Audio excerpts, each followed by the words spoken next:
जय हिंद साथियों, नमस्कार। तो आज हम हल करेंगे प्रश्नावली 9.1 का प्रश्न क्रमांक 8, जिसमें हमें दिया गया है एक पेडेस्टल के शिखर पर एक 1.6 मीटर ऊंची मूर्ति लगी है। भूमि के एक बिंदु से मूर्ति के शिखर का उन्नयन कोण 60 डिग्री है और उसी बिंदु से पेडेस्टल का उन्नयन कोण जो है 45 डिग्री हमें दिया गया है। पेडेस्टल की ऊंचाई ज्ञात कीजिए।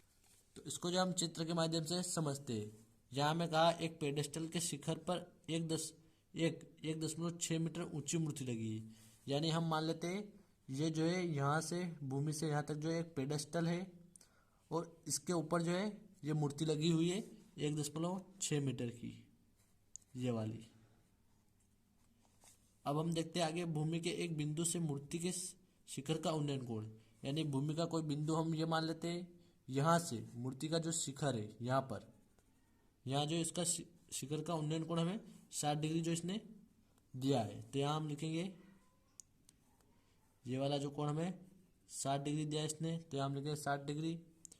फिर बोल रहा और उसी बिंदु से पेडेस्टल का उन्नयन कोण, यानी यही वाला जो बिंदु है इससे पेडेस्टल जो है ये वाला, इसका उन्नयन कोण यानी यहाँ से ये वाला कोण, ये वाला हमें 45 डिग्री दिया है।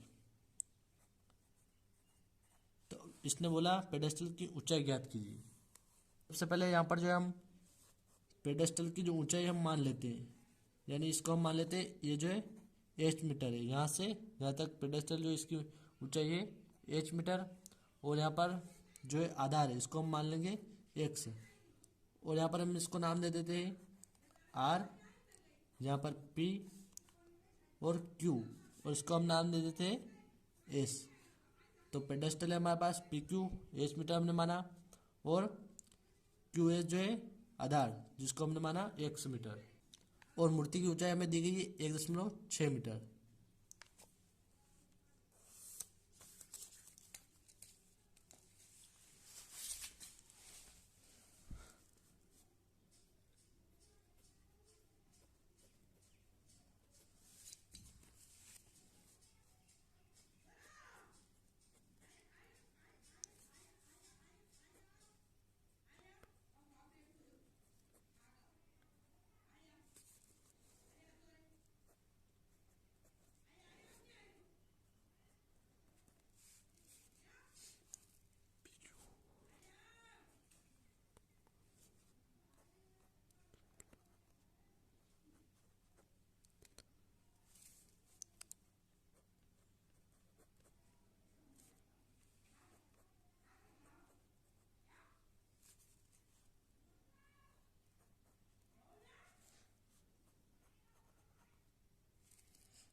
तो यहाँ पर जो हमें लिख लेना है, माना पेडेस्टल की ऊंचाई पी क्यू जो है यानी ये वाली 8 मीटर, तथा आधार जो हमने माना 100 मीटर। मूर्ति की ऊंचाई यानी यहाँ से यहाँ तक मूर्ति जो है पी आर, इसकी ऊंचाई 1.6 मीटर हमें दी गई है। तो अब जो हम इसको आगे हल करते हैं, तो सबसे पहले यहाँ पर हम त्रिभुज पी क्यू एस यानी ये वाला जो त्रिभुज है इसको हम हल करेंगे। तो यहाँ पर हमने लिखा त्रिभुज पी क्यू एस में हमें थीटा दिया गया है 45 डिग्री, यानी ये वाला थीटा हमें 45 डिग्री दिया गया है। तो यहाँ पर ये जो है पी क्यू हो जाएगा लंब और एस क्यू हो जाएगा आधार। तो इसको हम टेन थीटा वाला फॉर्मूला जो उससे हल करेंगे। तो यहाँ हम लिखेंगे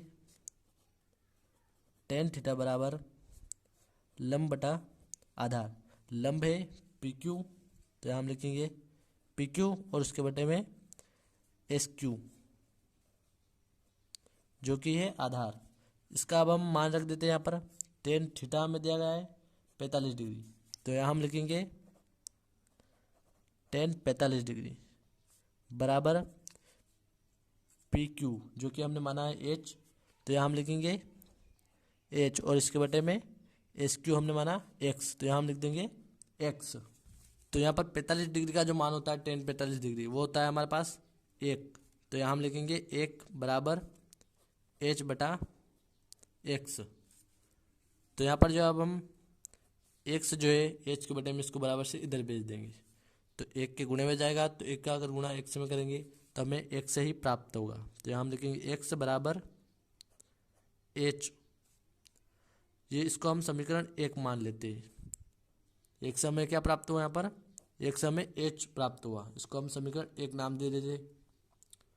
तो यहाँ पर जो है अब हम त्रिभुज आर क्यू एस को हल करेंगे, यानी यहाँ से त्रिभुज आर क्यू एस यानी ये पूरा वाला जो त्रिभुज है इसको हम हल करेंगे, जिसमें हमें थीटा दिया गया है 60 डिग्री। इसको भी हम टेन थीटा के फॉर्मूले से हल करेंगे। ये हो जाएगा आर क्यू यानी यहाँ से यहाँ तक हमारा लंब हो जाएगा और एस क्यू हो जाएगा आधार। तो यहाँ हम लिखेंगे आर क्यू बटा एस क्यू। अब हम इसके मान जो यहाँ पर रख देते हैं, टेन थीटा में दिया गया 60 डिग्री, तो यहाँ हम लिखेंगे टेन 60 डिग्री बराबर यहाँ पर जो है हम देखेंगे आर क्यू हमारे पास है 1.6 प्लस में हो जाएगा एच, ये पूरा जो है आर क्यू हो जाएगा हमारा 1.6 प्लस एच, ये जो है आर क्यू है हमारे पास, और इसके बटे में जो एस क्यू ये है हमारे पास एक्स। तो एक्स जो अभी हमने ज्ञात किया था जिसका मान हमें प्राप्त हुआ था एच, तो इसके स्थान पर हम रखेंगे एच बराबर टेन 60 डिग्री जो इसका मान होता है √3, तो यहाँ हम लिखेंगे √3 बटा बराबर 1.6 प्लस एच, और इसके बटे में एक्स का मान हम रख देंगे यहाँ पर एच बराबर यहाँ पर जो एच है इसको हम बराबर से इधर भेज देंगे, तो ये हो जाएगा √3 के गुणे में, तो यहाँ हमें प्राप्त होगा √3 गुणे एच बराबर 1.6 प्लस एच। तो अब जो है हमारे पास ये वाला एच जो है इसको हम बराबर से इधर भेज देंगे, तो ये हो जाएगा माइनस का। तो यहाँ पर हम लिखेंगे √3 एच माइनस एच और बराबर में 1.6 रहेगा। अब यहाँ पर जो है इसमें से हम कॉमन निकाल लेंगे, ये वाली जो संख्या है √3 एच माइनस एच में से हम कॉमन निकालेंगे, तो यहाँ पर हम कॉमन निकालेंगे एच, क्योंकि यहाँ पर भी एच है और यहाँ पर भी एच है, इसलिए हम एच को जो है कॉमन निकाल सकते हैं।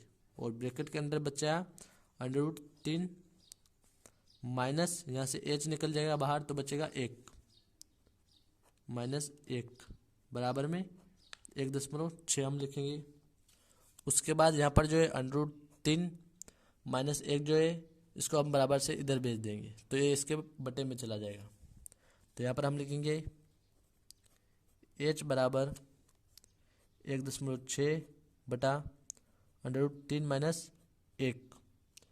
अब यहाँ पर हम हर का परिमेयकरण करेंगे, यानी √3 माइनस 1 का हम परिमेयकरण करेंगे, तो ये जो है 1.6 के गुणे में भी हो जाएगा और इसके भी गुणे में हो जाएगा। तो यहाँ पर हम देखते हैं h बराबर 1.6 गुणे √3 माइनस 1, फिर √3 माइनस 1 गुणे √3 माइनस 1, क्योंकि हमने √3 माइनस 1 का परिमेयकरण किया इसलिए दोनों के गुणे में हो जाएगा। तो अब जो यहाँ पर √3 माइनस 1 और √3 माइनस 1 का अगर हम गुणा करेंगे तो यहाँ पर हमें प्राप्त होगा 3 माइनस 1, क्योंकि √3 का अगर हम √3 में गुणा करते हैं तो हमें प्राप्त होगा 3, और 1 का गुणा अगर हम 1 में करेंगे तो हमें 1 ही प्राप्त होगा। तो यहाँ पर जो है नीचे हम लिखते हैं 1.6 √3 माइनस 1 और इसके बटे में 3 - 1 हमें प्राप्त होगा। तो यहाँ पर जो है 3 में से हम 1 को माइनस कर देंगे तो यहाँ पर हमें प्राप्त होगा 2। तो यहाँ हम लिखेंगे 1.6 √3 - 1 और इसके बटे में 2।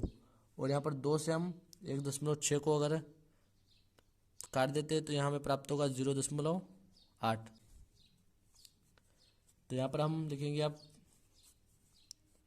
बराबर h बराबर 0.8 √3 - 1 जो है हमें प्राप्त होगा। यानी ये जो है हमें पेडेस्टल की ऊंचाई प्राप्त होगी।